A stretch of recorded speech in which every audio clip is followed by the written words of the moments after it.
सबसे पहला, सेलर का रजिस्ट्रेशन। हम लोग सेलर का एज ए सेलर रजिस्ट्रेशन कैसे करते हैं, देखिए। तो सेलर के रजिस्ट्रेशन के लिए नॉमिनल कोई डॉक्यूमेंट्स की जरूरत नहीं होती है। यदि आपके पास पैन कार्ड है, क्या क्या लगने वाला मैंडेटरी, मैं मैंडेटरी डॉक्यूमेंट्स के बारे में बात करता हूँ।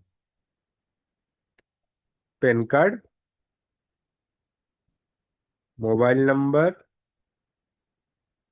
Third email ID, fourth company का एड्रेस। कोई एड्रेस प्रूफ नहीं लगेगा, सिर्फ एड्रेस। बैंक अकाउंट, जिस नाम से आप जेम पे बनाएंगे उस बैंक अकाउंट लगेगा।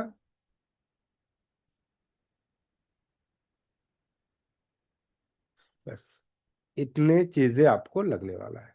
यदि इतना सब चीज आपके पास है तो आप जेम पे रजिस्ट्रेशन कर सकते हैं। बाकी जो कंपनी के नाम से बनाएंगे वो कंपनी का नाम, छोटी छोटी चीजें लगेंगे, और कंपनी का नाम, उसके बाद डेट ऑफ इनकॉर्पोरेशन कब है, आपकी कंपनी चालू होने का डेट,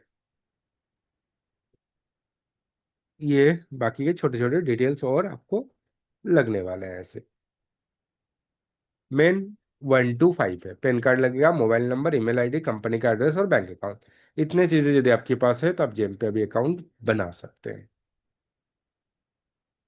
कौन सा चीजें एडिटेबल है, कौन सा चीजें नॉन एडिटेबल है, जैसे जैसे मैं रजिस्ट्रेशन करूंगा वैसे वैसे आपको इसके बारे में आपको प्रॉपर चीजें बताते चलूंगा कि क्या क्या चीजें एडिटेबल है और क्या क्या नॉन एडिटेबल है। क्लियर है? कोई डाउट है, किसी को कुछ पूछना है?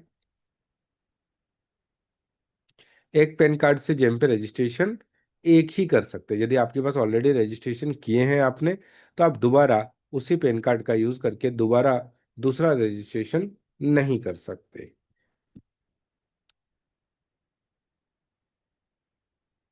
बोलिए, कोई डाउट्स है, कुछ पूछना है तो बताइए।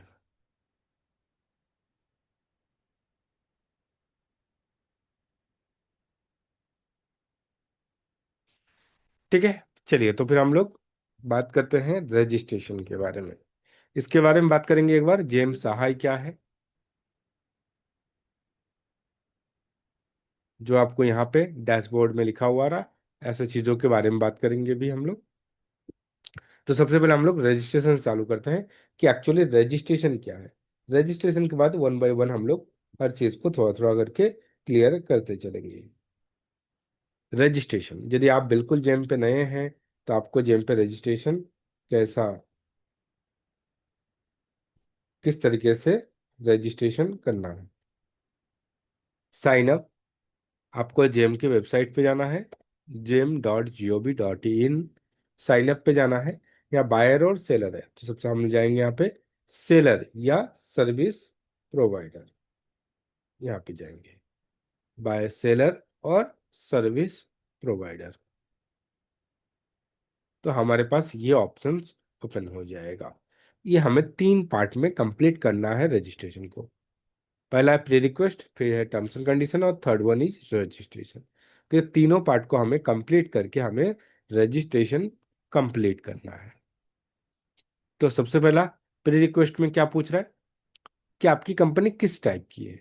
आपकी कंपनी का टाइप मतलब प्रोपराइटर है, पार्टनरशिप है, प्राइवेट लिमिटेड है, लिमिटेड है, कोई एनजीओ वगैरह है, तो किस टाइप के सोसाइटी है, किस टाइप का आपका ऑर्गेनाइजेशन, ये नॉन एडिटेबल है।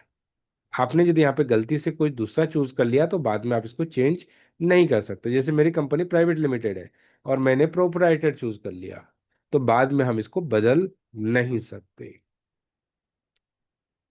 ठीक है, तो हमें यहाँ पे प्रॉपर चूज करना है। यदि आपकी कंपनी एलएलपी या पार्टनरशिप है तो फर्म, प्राइवेट लिमिटेड, लिमिटेड है तो कंपनी, कोई एनजीओ, ट्रस्ट या सोसाइटी वगैरह है तो ये ऑप्शन, और आप एज ए सेंट्रल गवर्नमेंट है और या स्टेट गवर्नमेंट बॉडी हो और आप एज ए सेलर रजिस्ट्रेशन करना चाहते हैं तो लास्ट ऑप्शन।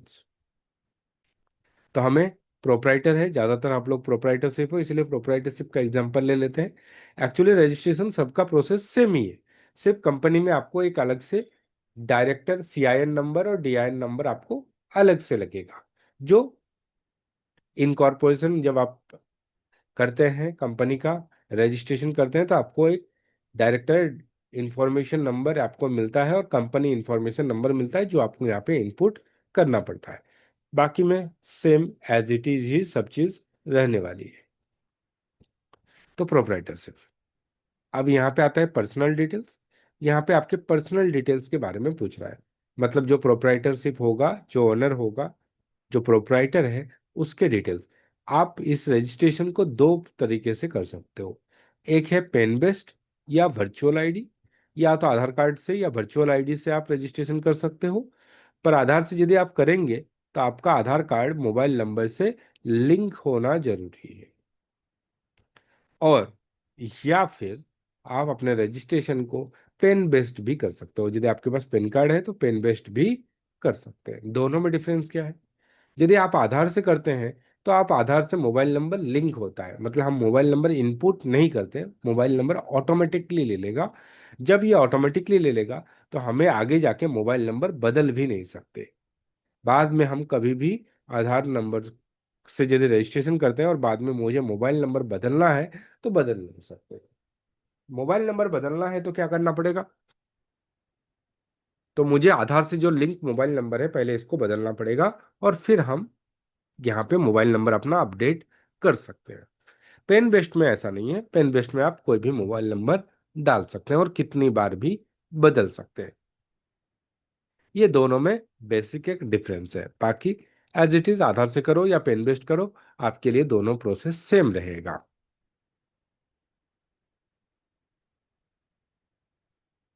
पर आपने एक बार यदि आधार चूज कर लिया तो बाद में आप पेन बेस्ट करना चाहें तो नहीं कर सकते। जो आपको चूज करना है अभी आपको चूज करना है। ठीक है? कोई डाउट से किसी को कुछ पूछना है यहाँ तक में?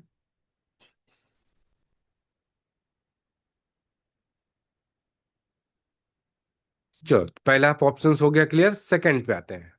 उसके बाद आता है एक्टिव ईमेल आईडी। आपको एक ईमेल आईडी लगेगा जो ओटीपी पर्पस के लिए यूज होने वाला है। इसी नंबर पे आपको इस ईमेल आईडी पे ओटीपी आने वाली है। तो आपको एक ईमेल आईडी की भी जरूरत पड़ने वाली है। ईमेल आईडी हमेशा यूनिक होना चाहिए। जो रजिस्ट्रेशन आप जेम पे, वो ईमेल आईडी कहीं यूज किया हुआ नहीं होना चाहिए। तो एक ईमेल आईडी भी लगेगा। ईमेल आईडी बाद में बदल सकते हो, चाहे आप आधार बेस्ड करो या पेन बेस्ड करो। ईमेल आईडी आप बदल सकते हैं कभी भी। उसके बाद आते हैं बिजनेस पेन। जो बिजनेस का, कंपनी का पेन कार्ड। यदि आपकी कंपनी प्रोप्राइटरशिप नहीं है तो कंपनी का भी पेन कार्ड होता है। तो उस टाइम पे आपको कंपनी का पेन कार्ड लगेगा। यदि प्रोप्राइटरशिप है तो आपका खुद का जो पेन कार्ड है वही यहाँ पे चल जाएगा। उसके बाद आते हैं bank account with and IFC code. Bank account के साथ आईएफसी कोड का डिटेल्स आपको फिल करना है। आईटीआर ये मैंडेटरी नहीं है। कब तक मैंडेटरी नहीं है?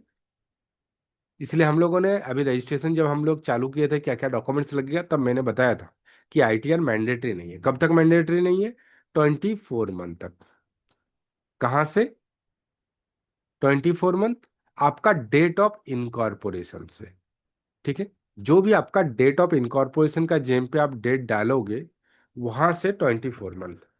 डेट ऑफ इनकॉर्पोरेशन से जो भी आप जेम पे डेट ऑफ इनकॉर्पोरेशन डालेंगे, वहां से 24 मंथ तक आपके लिए आईटीआर मैंडेटरी नहीं रहेगा। उसके बाद आपको आईटीआर आपको अपडेट करना पड़ेगा। इनकॉर्पोरेशन में एन मिस हो गया है तो आप ये देख लें।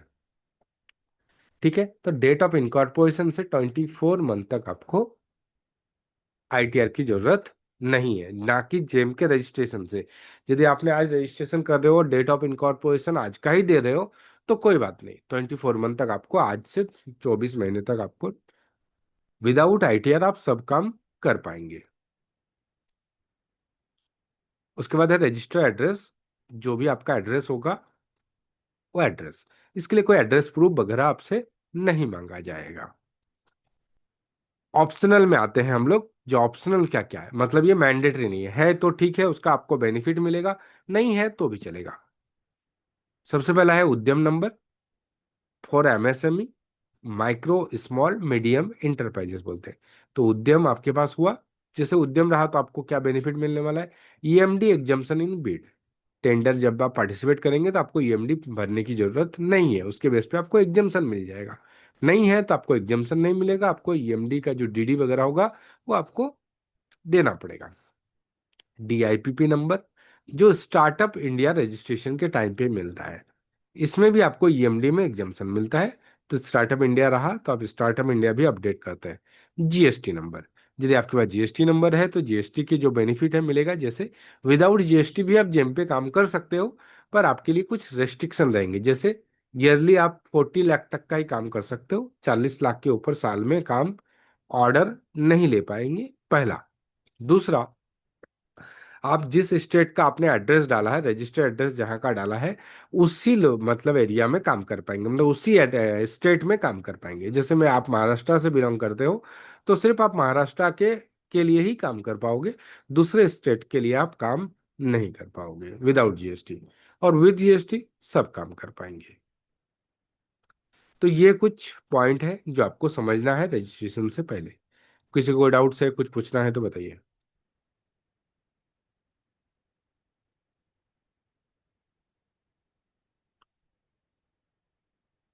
यहाँ तक में कोई डाउट्स है, कुछ पूछना है?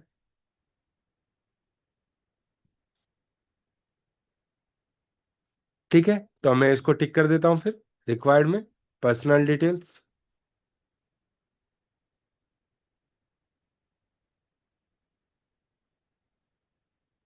Active email ID. देखो यहाँ प्रोसीड का ऑप्शंस डिजेबल है क्योंकि हमने अभी तक बिजनेस डिटेल्स को टिक नहीं किया है।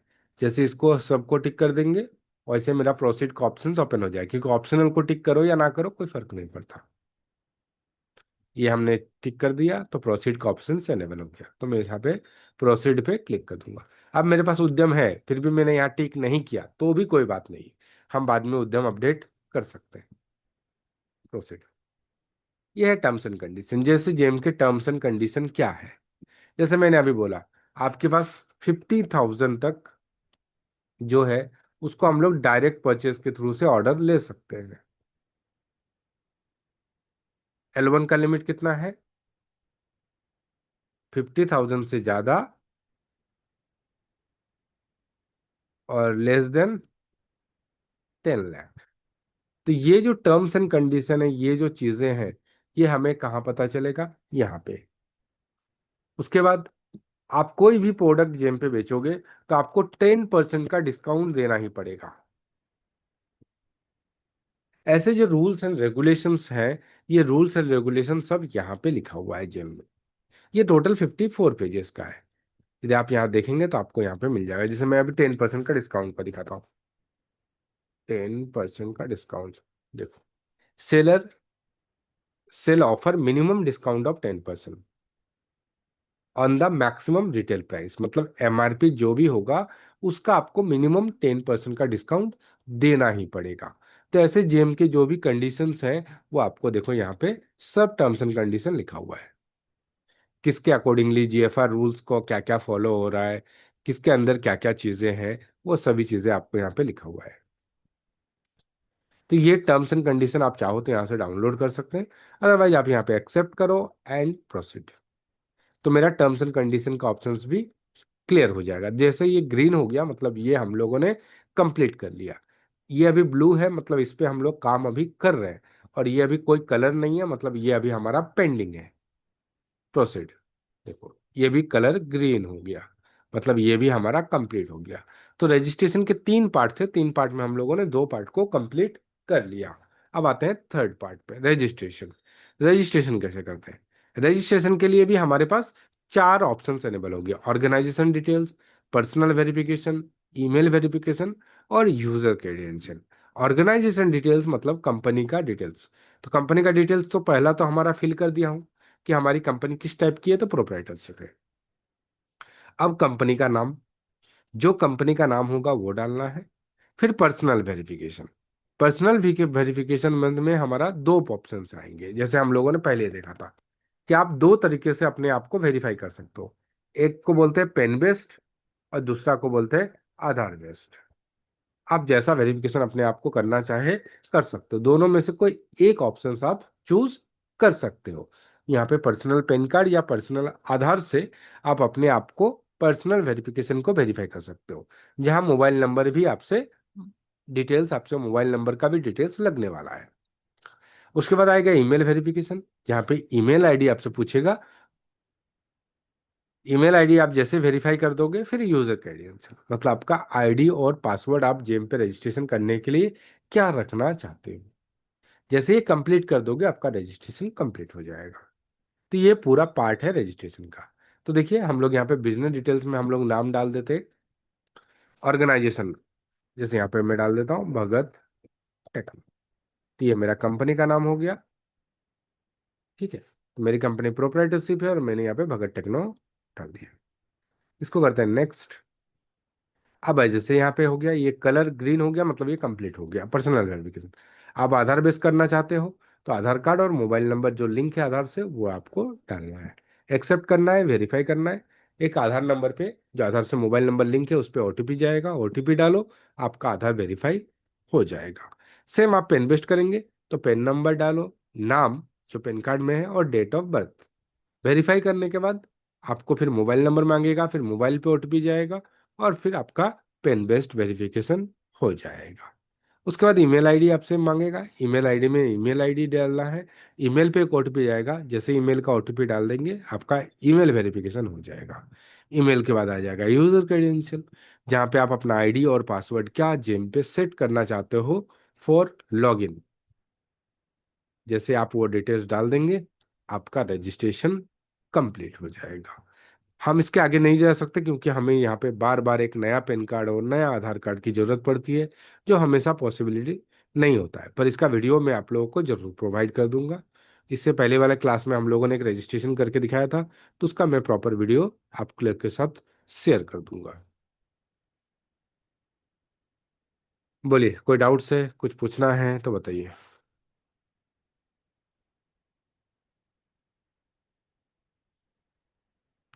रजिस्ट्रेशन के रिगार्डिंग।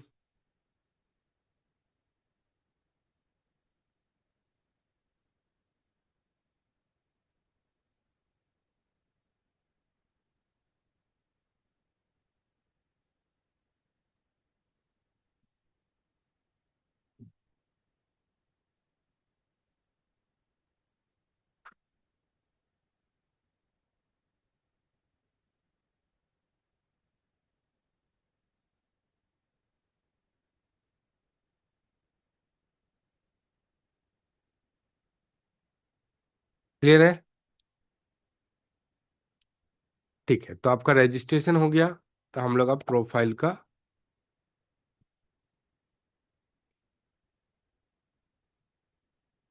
अब हम लोग प्रोफाइल अपडेट करना देखते हैं ना। तो यहाँ पे लॉगिन करता हूँ मैं आईडी से, हमें लॉगिन आईडी मिल जाएगा, और लॉगिन आईडी से हम लोग रजिस्ट्रेशन देखते हैं।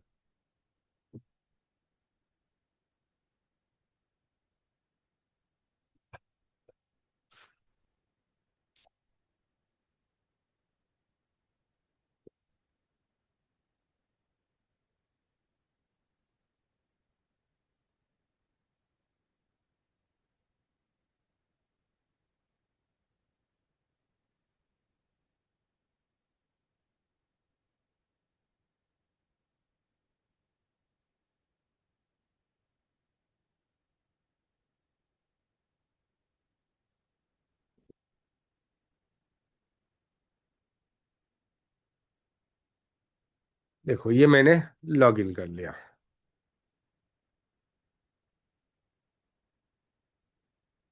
ओके, ठीक है। तो लॉगिन कर लिया, तो हमें सबसे पहले क्या करना पड़ेगा, प्रोफाइल को अपडेट करना पड़ेगा। प्रोफाइल अपडेट कैसे करते हैं, यहाँ पे क्लिक करो, माय अकाउंट। यहाँ से आपको प्रोफाइल को कंप्लीट करना है 100%। सबसे पहला आता है बिजनेस पेन। यदि आपकी कंपनी प्रोप्राइटरशिप है, तो आपका ही पेन कार्ड लगेगा। नहीं तो आप, यदि कंपनी है तो कंपनी का PAN card.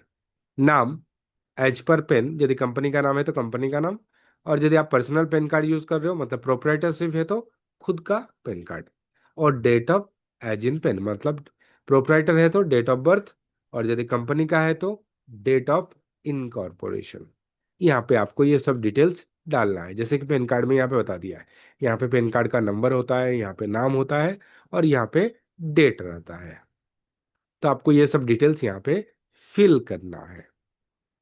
Business pen details मतलब कंपनी का पेन कार्ड, यहाँ पे कंपनी का पेन कार्ड। जब रजिस्ट्रेशन कर रहे थे, तो अब हम लोग पर्सनल पैन कार्ड यूज कर रहे हैं, मतलब किसी पर्सन का, और यहाँ पे कंपनी का। पर प्रोप्राइटरशिप के केस में दोनों जगह सेम पैन कार्ड यूज होगा। इसको करो प्रोसीड, तो आपका बिजनेस पेन वेरीफाई हो जाएगा। फिर आएंगे बिजनेस डिटेल्स। यहाँ पे आपका कंपनी का नाम ऑटोमेटिकली आ जाएगा जो नॉन एडिटेबल होगा। और ये डेट ऑफ इनकॉर्पोरेशन, ये वंस एडिट कर सकते हैं, मतलब एक बार आप कभी भी एडिट कर सकते हैं। Date of incorporation is editable only once, एक बार एडिट कर सकते हैं। पर डेट को आप आगे का डेट नहीं डाल सकते, जैसे 23 तारीख का आज डेट हम लोगों ने इनकॉर्पोरेशन किया था। अब मैं आज का डेट डालना चाहता हूँ 9 अप्रैल का, तो हम ये डेट नहीं डाल सकते। इससे पीछे का कोई भी डेट हम लोग डाल सकते हैं। यहां से 2 साल तक हमें आईटीआर विदाउट अपडेट करके काम चलेगा। कहां से? जो डेट ऑफ इनकॉर्पोरेशन डालेंगे, यहां से 2 साल तक हम विदाउट आईटीआर अपडेट किए भी जेम पे सभी काम कर पाएंगे। इसीलिए यदि आपकी कंपनी प्रोप्राइटरशिप है, तो जब रजिस्ट्रेशन करोगे तो आज का ही डेट आप डाल सकते हो। डाल के इसको सेव करो और प्रोसीड कर दो। ठीक है, तो यहाँ पे हमारा डेट आ जाएगा, डेट ऑफ इनकॉर्पोरेशन। इसके बाद आते हैं एडिशनल डिटेल्स, जैसे आपके पास स्टार्टअप इंडिया है कि नहीं, पूछ रहा है। उद्यम है कि नहीं, क्या आप टेंडर में पार्टिसिपेट करना चाहते हो, और आपसे पूछ रहा है कि आप सहाय में रजिस्ट्रेशन करना चाहते हो कि नहीं। सहाय, जैसे कि हम लोगों ने सहाय देखा था, जेम सहाय कहाँ देखा था, यहाँ पे देखो। ये क्या है एक्चुअली? यहाँ पे हमने यदि यहाँ पे रजिस्ट्रेशन के लिए यस कर दिया तो हमें क्या बेनिफिट मिलेगा?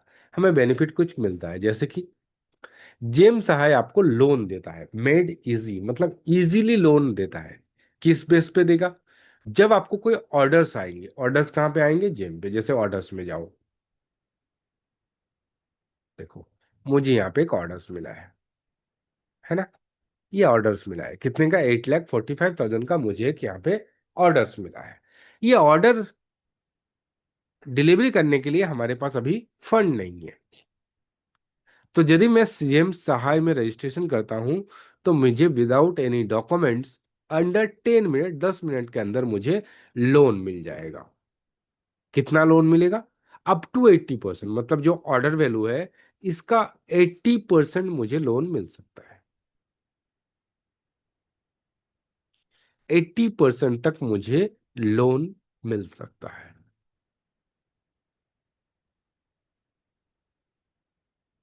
अब कितना लोन मिलेगा ऑर्डर के ऊपर डिपेंड करेगा, जो 50% भी हो सकता है, 60% भी, 70% भी, 80% भी। जब आप अप्लाई करेंगे तो आपको बता देगा इतना आपका लोन मिलेगा। ठीक है, उसका रेट ऑफ इंटरेस्ट क्या रहेगा ये भी आपको वहीं पर डिस्प्ले कर देगा। जितना परसेंट रेट ऑफ इंटरेस्ट पे विदाउट एनी डॉक्यूमेंट्स आपको डायरेक्ट आपको लोन मिल जाएगा, और 10 मिनट के अंदर आपको फंड आपको अवेलेबल हो जाएगा। तो ये आपको बेनिफिट मिलता है। पर इसके लिए आपके पास एमएससी सोल प्रोप्राइटरशिप होना चाहिए, मतलब आपकी कंपनी प्रोप्राइटरशिप होनी चाहिए, और दूसरा उद्यम आपके पास रजिस्ट्रेशन होना चाहिए। ये दो चीजें आपके पास होना चाहिए। और यदि अप्लाई करना है तो कैसे अप्लाई करेंगे? अप्लाई पीओ फाइनेंस, यहाँ पे देखो ये ऑप्शन है। इसके जैसे आप क्लिक कर दोगे तो आपको जेम सहाय पे लेके जाएगा।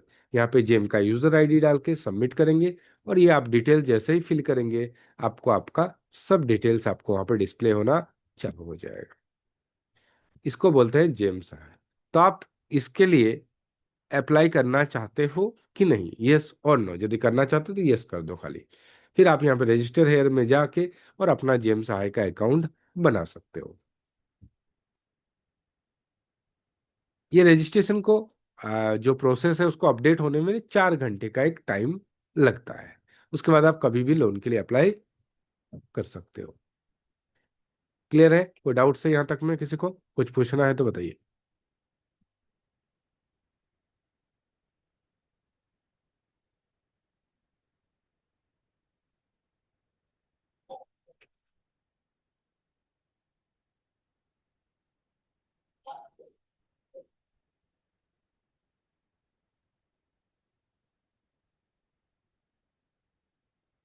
ठीक है, अब आते हैं फिर ऑफिस लोकेशन, इसको सेव कर देंगे। यदि आपके पास देखो यहाँ पे मेरे पास कहीं पर भी उद्यम नहीं दिख रहा है, ये एमएसएमई का ऑप्शन नहीं है क्योंकि मैंने एमएसएमई को नो करके रखा है। यदि आप बाद में मेरे पास एमएसएमई आ गया तो मैं इसको यस कर दूंगा। इसको सेव कर, जैसे सेव करेंगे यहाँ पे देखो मेरे पास उद्यम दिखना चालू हो जाएगा।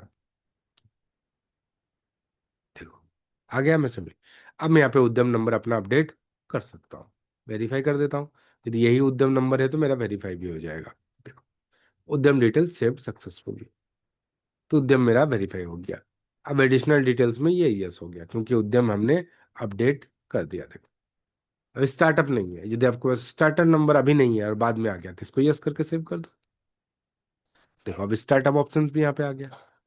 अब अपना यहाँ पे डीआईपीपी नंबर डाल के और स्टार्टअप इंडिया को वेरीफाई कर सकते हैं। यदि आपके पास नहीं है स्टार्टअप इंडिया तो इसको नो कर दो और सेव कर दो। स्टार्टअप इंडिया का ऑप्शन यहाँ से निकल जाएगा। तो ये बाद में आप एडिट इसको कर सकते हो। क्लियर है? कोई डाउट है किसी को? ऑफिस, उसके बाद है ऑफिस लोकेशन, जहाँ पे आपका ऑफिस का एड्रेस अपडेट कैसे करते हैं उसके बारे में हम लोग डिस्कशन करेंगे कि अपना ऑफिस का एड्रेस कैसे अपडेट करते हैं।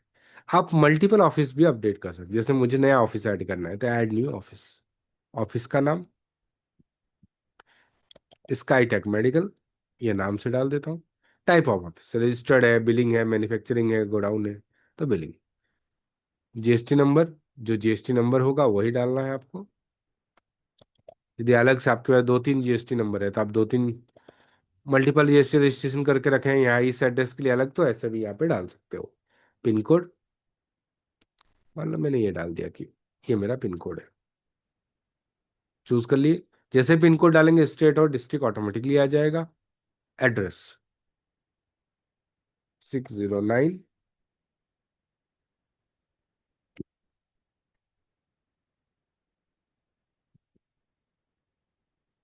ये डाल दिया।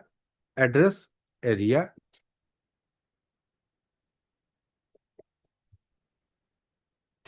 लोकेलिटी। मोबाइल नंबर से पहले सिर्फ जीरो डालना है और यहाँ पे ईमेल आईडी। आप अदर्स करके दूसरा ईमेल आईडी भी डाल सकते हो या फिर आपको जो ईमेल आईडी रजिस्टर्ड है वो भी डाल सकते हो। इसको सेव कर दीजिए।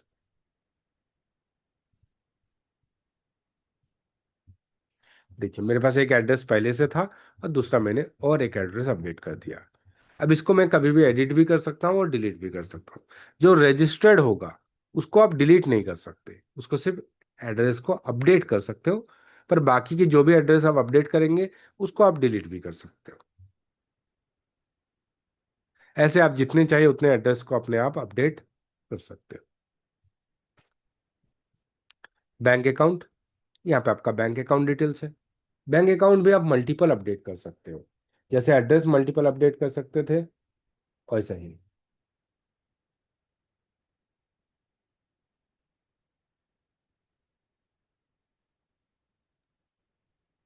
सर जैसे बैंक अकाउंट जब हम फिल करेंगे तो उसमें क्या ये हमारे अदर्स आएगा कि अदर्स करके तो हम फिल कर सकते हैं आगे?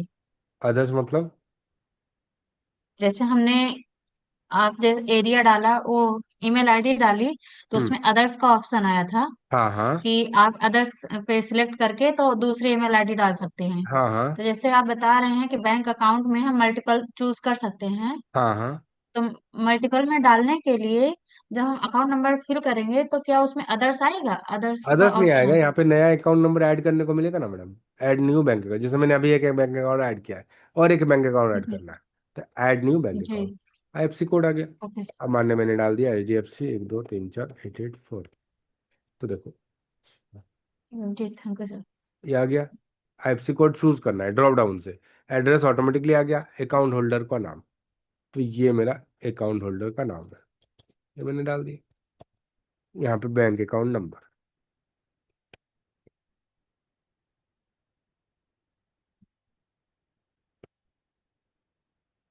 ठीक है, हो गया। इसको वेरीफाई कर दीजिए। अब एक ओटीपी जाएगा, ओटीपी डालेंगे आपका वेरीफाई हो जाएगा।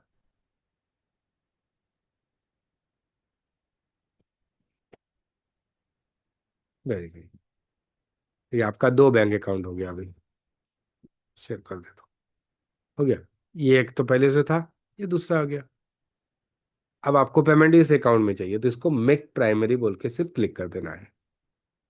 तो अभी ये अकाउंट में आपका जो भी पेमेंट आएगा इस अकाउंट में आएगा। अभी ये आपका प्राइमरी अकाउंट है। प्राइमरी अकाउंट को डिलीट नहीं कर सकते। यदि मैंने इसको प्राइमरी बना दिया तो फिर से ओटीपी मांगेगा, और एक बार ओटीपी डाल देंगे तो ये प्राइमरी बन जाएगा। और प्राइमरी बनने के बाद इसको हम डिलीट कर सकते हैं। अब इसको डिलीट करना है तो इसको डिलीट कर सकते हैं। अब डिलीट के लिए भी ओटीपी आ गया, पहले नहीं था ऐसा। अब हर चीज के लिए ओटीपी चालू हो गया आपके लिए।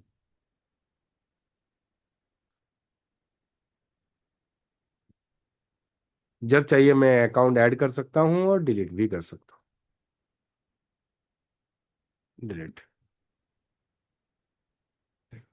डिलीट हो गया। तो ऐसे जितने भी चाहिए उतने बैंक अकाउंट, उतना लोकेशन आप अपडेट कर सकते हो और इसको डिलीट भी कर सकते हो। बोलिए, कोई डाउट्स है, किसी को कुछ पूछना है? Next, invoicing. इनवॉइसिंग मतलब आपका टर्नओवर। आपका टर्नओवर कितना है? लास्ट 3 साल में आपका टर्नओवर 5 करोड़ से ज्यादा है क्या? लास्ट 3 साल में कोई भी साल में अपने टर्नओवर 5 करोड़ से ज्यादा हुआ है? यदि हुआ है तो यस, नहीं हुआ है तो नो। नहीं भी हुआ है या हुआ है तो कितना टर्न हुआ है, टर्नओवर है आपका लास्ट 3 साल में मैक्सिमम 10 लाख, 15 लाख, 80 लाख, 50 लाख, 60 लाख, 2 करोड़, तो आपको ये अमाउंट यहाँ डालना है। यदि ये अमाउंट 5 CR से नीचे है तो नो, 5 CR से ऊपर है तो यस, और इसको वेरीफाई करना है। यदि आपका कंपनी नया है, टर्नओवर ही नहीं है, तो मेरे जैसे मेरा है ऐसा, तो मैंने क्या डाल दिया है? जीरो, कुछ भी नहीं। क्लियर? कोई डाउट है इनवॉइसिंग में?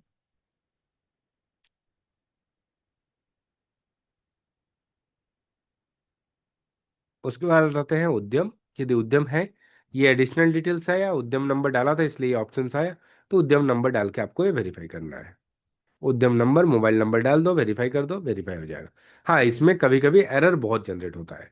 मेरा उद्यम पेंडिंग इसलिए था क्योंकि उस टाइम पे जेम का सर्वर डाउन था और वो हमें एरर मार हो रहा था।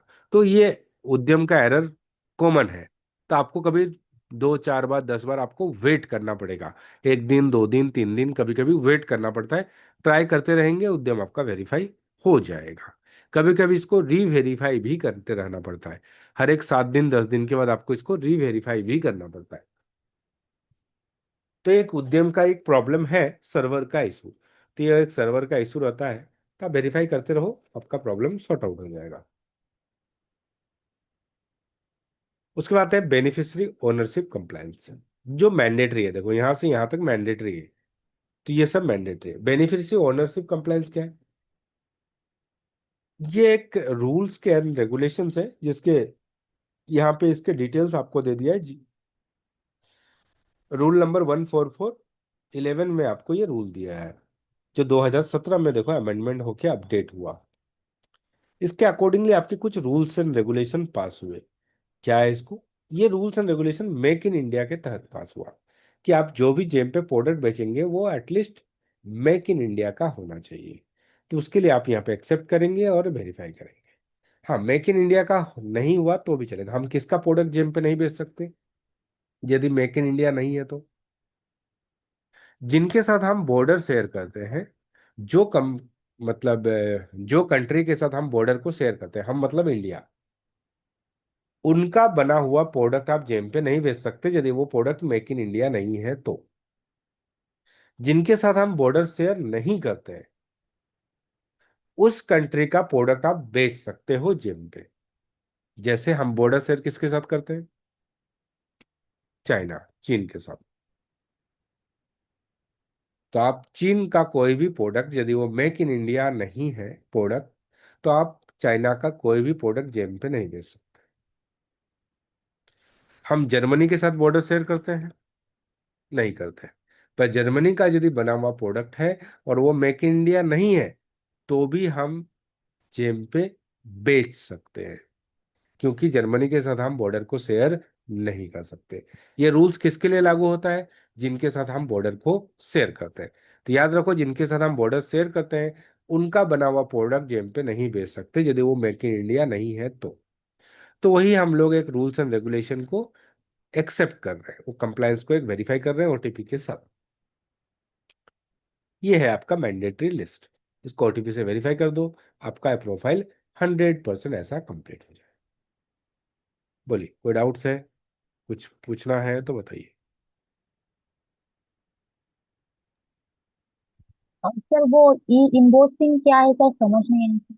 ई इनवॉइसिंग आपका टर्नओवर पे, ये जीएसटी का रूल है। यदि आपका टर्नओवर 5 करोड़ से ज्यादा है तो आपको यस करना है और मैक्सिमम टर्नओवर का डिटेल्स डालना है। और यदि आपका टर्नओवर 5 करोड़ से नीचे है तो आपको सिर्फ नो करना है।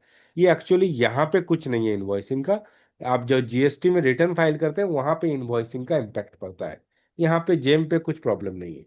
आप इनवॉइसिंग में आते हो और नो कर देंगे तो भी कोई फर्क नहीं पड़ता। सिर्फ आपको यहाँ पे डिक्लेरेशन देना है तो डिक्लेरेशन आप सही ही दो, गलत क्यों दोगे?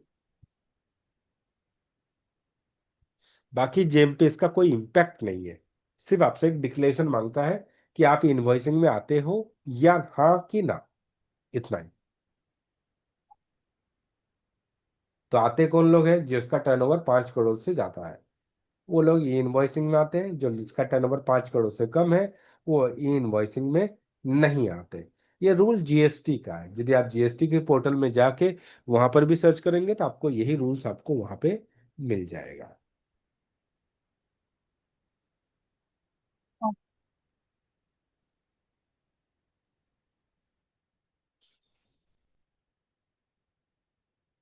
बोलिए, कोई डाउट्स है? कुछ पूछना है तो बताइए।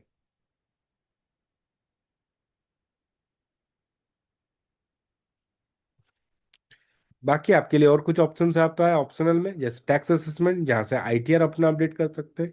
यहाँ से आप अपना आईटीआर अपडेट कर सकते हैं। अभी तो फिलहाल जरूरत नहीं है कि ऑप्शनल है, पर 2 साल के बाद ये ऑप्शन मैंडेटरी हो जाएगा। उसके लिए आपको लगता है आईटीआर फॉर्म। आपको सीए से क्या मांगना है? आईटीआर का फॉर्म। ये आईटीआर के फॉर्म में ये सब डिटेल्स दिया हुआ रहता है। जैसे आईटीआर टाइप, तो आईटीआर जैसे ही फॉर्म लेंगे उसमें लिखा रहता है। ये तो एक्नॉलेजमेंट में भी लिखा रहता है। आईटीआर आपका किस टाइप का? आईटीआर 3 है, 4 है, 4S है, 5 है या 6 है? ठीक है। तो आईटीआर, आईटीआर 1 और 2 यहाँ पे अपडेट नहीं होता। असेसमेंट ईयर, मान लो कौन से साल का आप आईटीआर अपडेट करना चाहते हैं, कोई भी एक साल का अपडेट कर देंगे तो भी चल जाएगा। मैं 24-25 का करना चाहता हूँ। एक्नॉलेजमेंट नंबर, उसका एक्नॉलेजमेंट नंबर रहता है। देखो मैं आईटीआर फॉर्म आपको दिखाता हूँ एक, किस तरीके से रहता है आईटीआर फॉर्म। ये देखो आईटीआर फॉर्म है, यहाँ लिखा है ना आईटीआर फॉर्म। ये फर्स्ट पेज पे आईटीआर फॉर्म लिखा रहेगा। तो एक्नॉलेजमेंट नंबर कहाँ मिलेगा? ये आपका एक्नॉलेजमेंट नंबर है, देखो ऊपर। ये आपका एक्नॉलेजमेंट नंबर हो गया। आईटीआर टाइप ये कहाँ मिलेगा? ये यहाँ पे मिल जाएगा। देखो आईटीआर क्या है? ये 4 है, तो यहाँ पे डाल देंगे हम लोग आईटीआर 4। असेसमेंट ईयर कहाँ मिलेगा? तो असेसमेंट ईयर आपको यहाँ मिल जाएगा, 22-23। इसको कर दो 22-23।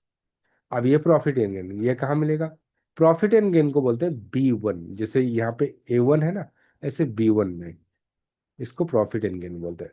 ग्रॉस टोटल इनकम है ना, या income from business and profession, इसको बोलते हैं profit and gain from business and profession. Income from business and profession, ये B1 का डेटा। तो ये क्या आएगा? 454231। यहाँ डालना है आपको 454231। यहाँ पे B1P, B एंड P, या फिर यहाँ लिख दिया है कॉलम E1A और E1B। इसको बोलते हैं ग्रॉस रिसिप्ट। ये E1A का दूसरा नाम क्या है? Gross receipt. तो यहाँ पे जैसे B1 था ऐसे E1 मिल जाएगा, CDE E1। देखो, ग्रॉस टर्नओवर और ग्रॉस रिसिप्ट। E1A कितना है? 3075758। यहाँ डाल देना है 3075758। और E1B उसके नीचे रह जाएगा। देखो E1B कितना है? 709500। बस इसको डाल के क्रिएट कर दो। जैसे इसका आपका सही, यदि आप सब डिटेल्स डालेंगे तो आईटीआर आपका वेरीफाई हो जाएगा। ये है आईटीआर को वेरीफाई। पर याद रखो, आईटीआर को वेरीफाई करने के लिए ये सब डेटा कहाँ मिलेगा आपको? आईटीआर फॉर्म में।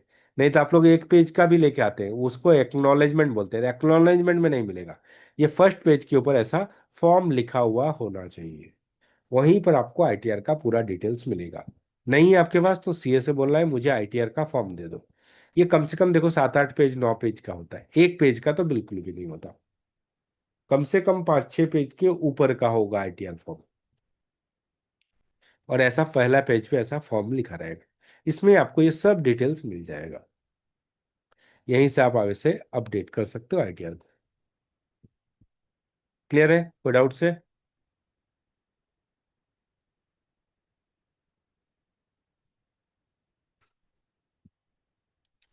उसके बाद है लॉजिस्टिक। लॉजिस्टिक बंद है। यहाँ पे इंडियन पोस्ट के साथ इसने मर्ज किया था कि आपकी जो भी कोरियर होगा या पार्सल होगा, जब जेम से ऑर्डर मिलेगा तो इंडियन पोस्ट के साथ आपका अकाउंट बनेगा एक इंडियन पोस्ट में, और वहां से वो लोग पार्सल को पिक करेंगे और सेफली डिलीवर करेंगे सर्विस प्रोवाइडर को, मतलब बायर को। पर ये इनके साथ ये अभी तक इनका बराबर कनेक्शन हुआ ही नहीं, इसलिए सर्वर हमेशा डाउन रहता है। तो जैसे इसको सेव करेंगे आपको समथिंग वेंट रॉन्ग बोल लिखा हुआ आना चालू हो जाएगा। ठीक है, तो ये सर्वर अभी तक अपडेट नहीं हुआ, मतलब इनके साथ अभी तक कोलिब्रेशन प्रॉपर नहीं हुआ है। और 10 वैलिडेशन, यदि आपके पास 10 नंबर है तो अपडेट करो, अदरवाइज 10 नंबर अपडेट करने की कोई जरूरत नहीं है, क्योंकि ये सब ऑप्शनल के लिस्ट में आता है। तो ये आपका पूरा प्रोफाइल अपडेट का डिटेल्स है। इतना आप कर देंगे तो आपको प्रोफाइल आपका अपडेट हो जाएगा। मैंडेटरी यहाँ तक है, ये ऑप्शनल है, करेंगे तो भी चलेगा, नहीं करेंगे तो भी चलेगा।